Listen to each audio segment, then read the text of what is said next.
Hello বন্ধুরা, স্বাগতম cineplex BD এর আরও একটি ভিডিওতে। আজকে আমরা কথা বলবো সদ্য রিলিজকৃত বলিউড ওয়ার ড্রামা অক্ষয় কুমার অভিনীত স্কাই ফোর্স মুভি নিয়ে। আসুন শুরু করা যাক। স্কাই ফোর্স একটি বলিউড যুদ্ধভিত্তিক সিনেমা যা ভারতীয় বিমান বাহিনীর 1965 সালের ভারত পাকিস্তান যুদ্ধের সময়কার প্রথম সফল বিমান অভিযানের প্রেক্ষাপটে নির্মিত।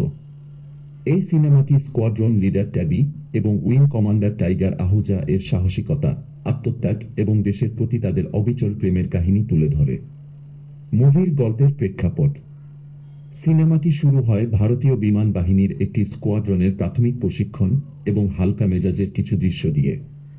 তবে কাহিনী মূল গতি পায় যখন ট্যাবি শৃঙ্খলা ভঙ্গ করে একক মিশনে শত্রু অঞ্চলে প্রবেশ করেন।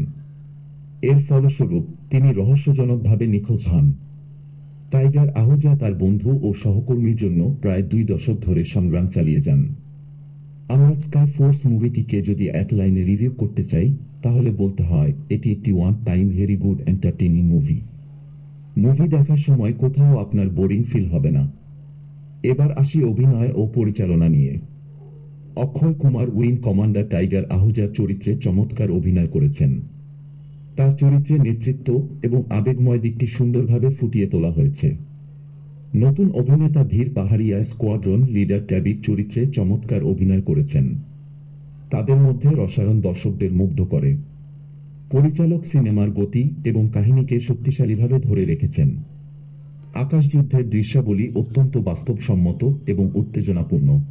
চিত্রনাট্য ও সিনেমাটোগ্রাফি যদি বলি তাহলে বলতে হয় সিনেমার সিনেমাটোগ্রাফি অত্যন্ত প্রশংসনীয়। আকাশযুদ্ধের স্নায়ুটানটান মুহূর্তগুলি এবং যুদ্ধক্ষেত্রের দৃশ্যাবলী সিনেমাটিকে ভিন্ন মাত্রা প্রদান করে।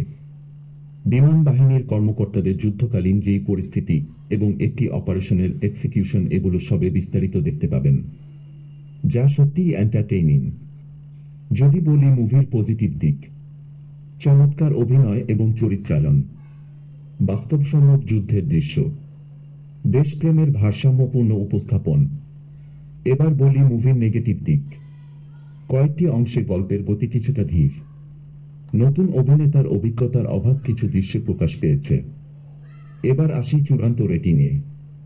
এই মুভিটিকে আমরা রেটিং দিই 4.5 সিনেমাটি সমালোচকদের কাছ থেকে ইতিবাচক প্রতিক্রিয়া পেয়েছে। এটি একটি আবেগময় এবং প্রেরণাদায়ক চলচ্চিত্র হিসেবে গণ্য হয়েছে মুভি ক্রিটিকদের কাছে। যারা দেশপ্রেম এবং যুদ্ধভিত্তিক সিনেমা পছন্দ করেন তাদের জন্য এটি অবশ্যই দেখার মতো একটি চলচ্চিত্র, এবং যারা অক্ষয় কুমারের ফ্যান তাদের জন্য এটি একটি মাস্ট ওয়াচ মুভি। আজকে এ পর্যন্তই, দেখা হবে পরবর্তী কোনো ভিডিওতে।